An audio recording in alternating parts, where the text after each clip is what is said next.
જય જોહાર, જય ભીમ, જય ભીલ પ્રદેશ. હું છું તમારો મિત્ર નવલ ભુરિયા. આ સમય તમે જોઈ રહ્યા છો times of Bhil Pradesh. Times of Bhil પ્રદેશમાં તમારો સ્વાગત છે. દાહોદથી અગત્યના સમાચાર મળી રહ્યા છે. એ શું છે એ આપણે જોઈએ. ऑनलाइन हो गया, सभी बीएलओ ने सभी सर्टिफिकेट सबमिट कर दिए। इसके बाद में अभी फॉर्म 7, फॉर्म 8 सी, फॉर्म 6 ऐसा भर भर के डिलीट करने की जो चल रहा है, ये हमें इसके सामने हमारा एतराज है। और इस तरह से किसी को आप वोटिंग अधिकार से ये नहीं कर सकते, तो वंचित नहीं कर सकते।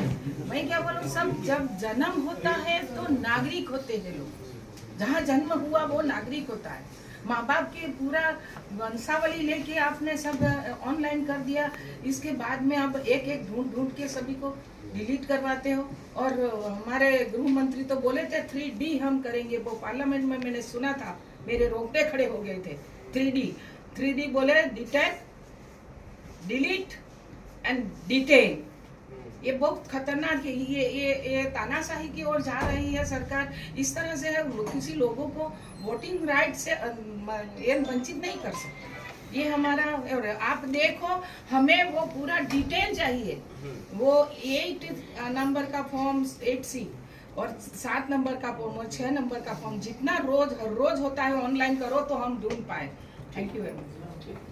साचा मतदारों मध्य रविમાંથી નામ ના કપાય. ઇલેક્શન કમિશનનું પણ જો ઇન્સ્ટ્રક્શન એને મોટો છે કે સાચા મતદાર છૂટવા ના જોઈએ અને ખોટા મતદાર દાખલ ના થવા જોઈએ. તો કેટલા પણ કોઈ પણ પ્રકારની અરજી આવે તો એની પ્રોપર ચકાસણી કર્યા વગર અમે એમને પ્રોસેસ જ નથી કરતા. બીજી વાત એ છે કે કોઈનું નામ ઉમેરો થતા વખતે કદાચ આગુ પાછું થઈ જાય તો એટલું ફેર નહીં પડે. તમે ડિલીટ કરતા વખતે તો 3 વખત તકેદારી લેતા હોઈએ છીએ. तो एमा पीवानी जरूरत नहीं कि कोई नाम खोटी रीते डिलीट। सर, मगर सभी डॉक्यूमेंट देने के बाद में मैं अभी मेरा पूरा गांव का, मेरी बूथ का मैं बता रही हूँ, तो सब लोगों का हो गया। अभी मैंने इंक्वायरी किया बीएलओ में, तो ऐसे फॉर्म भर भर के 7 नंबर का फॉर्म भर भर के डिलीट करने के लिए फॉर्म भर दिया है सर। इलेक्शन कमीशन ने जो गाइडलाइन છે એમાં લખેલું છે કે એસી ના કોઈ પણ ઇલેક્ટર એ કોઈ પણ વિરુદ્ધમાં વાંધા ઉઠાવી શકે. આપણે વાંધા હોય તો એ પુરાવા પણ રજૂ કરશે. पुरावा देने के बाद में सर ये फॉर्म भरवा के डिलीट करवा रहे हैं। आप चिंता क्यों करते हो? जो भी हम इतने चिंता करते हैं सर, हमारी तो जिंदगी खत्म हो गई, मगर जो आने वाले लोग हैं उनके लिए लोकशाही बचनी चाहिए सर। उनका वोटिंग अधिकार बचना चाहिए सर। नियम बाह्य कुछ नहीं होगा, बस એટલે રેસ્ટ અશ્યોર્ડ. અમે દાહોદ જિલ્લા કોંગ્રેસ સમિતિ વતી આપશ્રીને આવેદન આપવા આવ્યા છીએ કે સાહેબ, અમે છેલ્લા અઠવાડિયે 10 દિવસ ફોર્મ નંબર 6, 7 અને 8ની માહિતી માંગી છે. આપણના કાર્યાલય દ્વારા આજ સુધી અમને માહિતી આપવામાં આવી નથી. 1 નંબર. બીજું કે સાહેબ, દાહોદ જિલ્લાની અંદર 16,93,000 મતદારો છે. એની અંદર 14 લાખની આજુબાજુ મતદારો રહી ગયા છે. તો 2 લાખ મતદારો જે રહી ગયા એ કયા મતદારો રહી ગયા? એક વસ્તુ એ. પછી બીજું કે મામલતદારની અંદર ફોર્મ નંબર 6નો ગલત ઉપયોગ કરવામાં આવે છે. ખોટી રીતે વાંધા અરજીઓ રજૂ કરવામાં આવે છે અને ખોટી રીતે નામો કમી કરવાની કોશિશ કરવામાં આવી રહી છે. બીજી વાત. પછી ત્રીજી વાત, ગુજરાતની અંદર ઘણા આદિવાસીઓ કામ પર છે, એમને નોટિસ આપણે ઇસ્યુ કરી શકતા નથી કે લઈ શકતા નથી. એવા પણ ઘણા સાચા મતદારો મતદાનથી વંચિત રહી જવાના સાહેબ, એ પણ તમારે ખાસ ધ્યાન રાખવી પડશે. પરંતુ હું વિધાનસભા પોતે લડ્યો હતો સાહેબ. એક વ્યક્તિને ત્યાં જાલત મતદાન કરવા મોકલ્યા, બીજા વ્યક્તિને પરેલમાં, ત્રીજાને ખરદ ને ચોથાને ખરોદા. કી બંધ થયા બાદ પણ આવા ચેડા થાય છે મતદાર યાદીની અંદર સાહેબ. એટલે આપણે ખાસ ધ્યાન કરવું પડશે. મામલતદાર અને પ્રાંતની અંદર બહુ ગોટાળા થાય. મારી દાહોદ વિધાનસભાની જ વાત કરું સાહેબ, 42,000 મતદારો હજી નોંધાયા નથી. તો કયા 42,000 મતદારો નથી નોંધાયા? 42,000 મરણ પામેલા તો નથી. અને સાહેબ 18,000 મતદારોને નોટિસ આપવાની વાત થઈ છે. 18,000 મતદારો એક જ વિધાનસભાની અંદર. એમાં તો કેટલાય ગુજરાત કામ પર છે. બીજા સાહેબ એની અંદર 28,000 મતદારો છે. જે મતદારો કયા છે સાહેબ?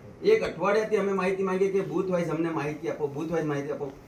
પણ આજ સુધી બૂથ વાઇઝ માહિતી આપના કાર્યાલય દ્વારા આપવામાં આવતી નથી. અને સાહેબ ભારતીય જનતા પાર્ટી વેબસાઇટ જોઈ લો, એના ઉપર બધા જ કઈ સાહેબ માહિતી લખી સાહેબ હાર્ડ કોપી નહીં આપો ત્યાં સુધી સાહેબ અમને ખ્યાલ આવશે નહીં. ભારતીય જનતા પાર્ટી અને આરએસએસ દ્વારા સાહેબ સાચા મતદારોને એમના મતથી વંચિત કરવામાં આવે છે. અમને બહુ મુશ્કેલીથી આ વોટ નાખવાનો અધિકાર આના બંધારણમાં મળ્યો છે સાહેબ. બીજી વાર મળશે નહીં અમને. એટલે પછી 3 મહિના બાદ સાહેબ પછી એવું ના થાય કે આ અહીંનો વતની છે કે નહીં, અહીંનો વતની છે કે નહીં. હમણાં બધા વ્યક્તિઓ એમના નામ નોંધાડવા માટે તૈયાર છે, દાખલા આપવા માટે તૈયાર છે. પરંતુ ભાજપ સરકાર દ્વારા ક્યાં ક્યાં મેળા ટિપ્પણીઓ થાય છે. સાચા મતદારો, કોંગ્રેસના મતદારો કે સાચા ગરીબ લોકો રહીને જે ખાસ ધ્યાન દોરવાની જરૂર છે કમિશન દ્વારા કરવામાં આવી રહી છે. એમાં કોઈ આની અંદર ઘણી જગ્યાએ બીએલઓ ને પણ સાહેબ ડરાવા ધમકાવવામાં આવે છે. અને બીજું સાહેબ કે ફોર્મ નંબર 7 નો ગલત ઉપયોગ થાય છે સાહેબ. આ મામલતદાર સાહેબ અને પ્રાંત અધિકારીઓની સાહેબ આપ મીટિંગ લો અને એક સાથે કઈ રીતે સાહેબ ફોર્મો જમા થઈ જાય, એક સાથે વાંધા અરજીઓ જમા થઈને લોકોના સાચા મતદારોના નામ કઈ રીતે કમી થઈ જાય એ સાહેબ આપની જોવાની જરૂર છે. એ મીટિંગ લઈને સાહેબ આપ જોવો. અને પછી બીજું શું સાહેબ કે અમને માહિતી માંગીએ છે ફોર્મ નંબર 7 ની કેટલી વાંધા અરજીઓ આજ સુધી આપવામાં નથી આવી. એનું કારણ શું સાહેબ?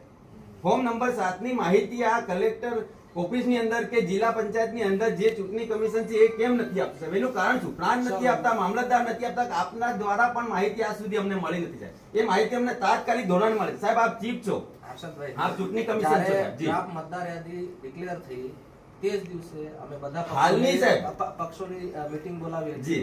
દરેક તબક્કા ઉપર જે કામગીરી થાય છે બધા જ પોલિટિકલ પાર્ટીઓને અમે અવગત કરાવતા હોઈએ છીએ. એમાં જો મેઇન લોકો છે ને એ આવે. કેટલાક વખત આપણા પ્રતિનિધિઓ મોકલતા હોય, આ પ્રતિનિધિઓ આપ લોકોને બ્રીફ નહીં કરતા હોય, આપણને ખબર નથી પડતી કે એક્ઝેક્ટલી શું થયું છે.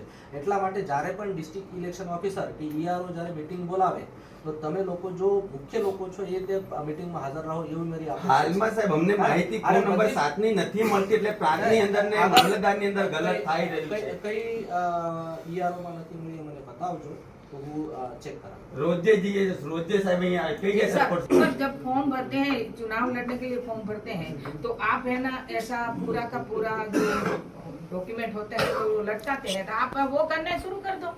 हर सर गाइडलाइन के वक्त जो है फॉलो करता हूं. 7 नंबर ना फॉर्म की माहिती चाहिए हमें जो डिलीट करने की बात है. तो आप है ना वो हर तालुका लेवल पे ये बूथ में इतने 7 नंबर के फॉर्म आए, ये बूथ में ये आया, 8 का तो नया जुड़ने की बात है, मगर वो 7 नंबर का तो डिलीट करने की बात है. तो उसको आप हार्ड कॉपी दे दो. क्योंकि मैं बोलती हूँ सर, मेरा फतेहपुरा में तो बहुत सारी जगह ऐसी है कि कवरेज ही नहीं होता है, मोबाइल फोन नहीं होता है, तो वहाँ नेट कनेक्शन कहाँ है.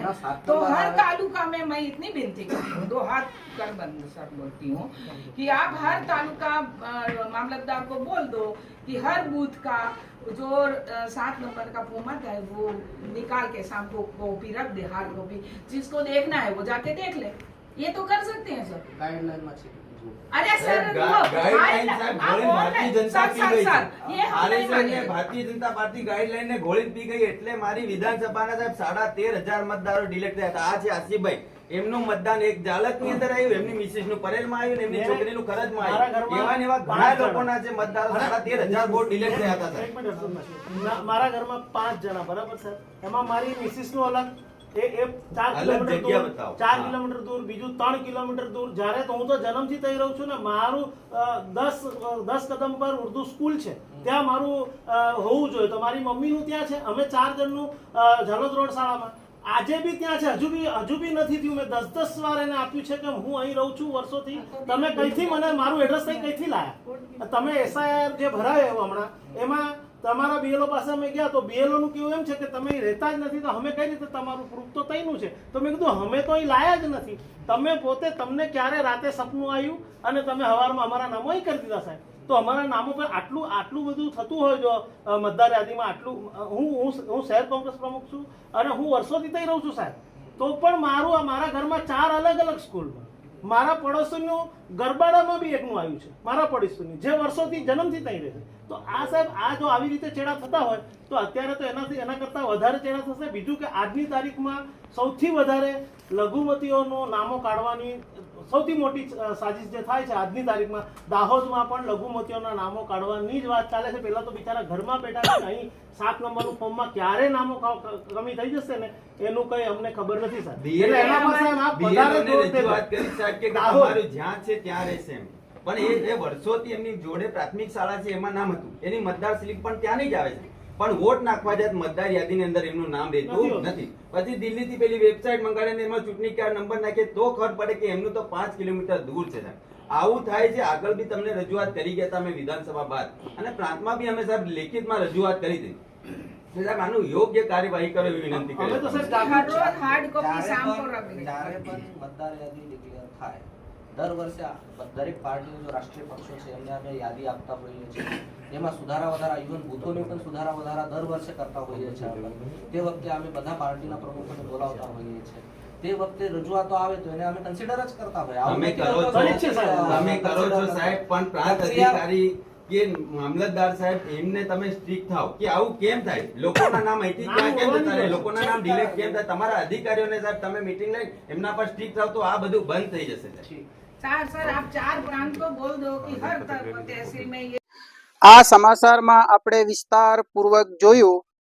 આને લઈને તમે શું કહેવા માંગો છો, તમારી શું રાય છે એ તમે કોમેન્ટ બોક્સમાં લખજો અને જણાવજો.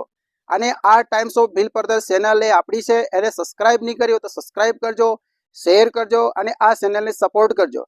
અને આ ચેનલને ઘર ઘર, ગામડા ગામડા, ડુંગરા ડુંગરા હરેક લોકો સુધી પુગાડજો. ફરી આપણે મળીશું બીજા સમાચારની સાથે. જય જોહાર, જય ભીમ, જય ભીલ પરદેશ.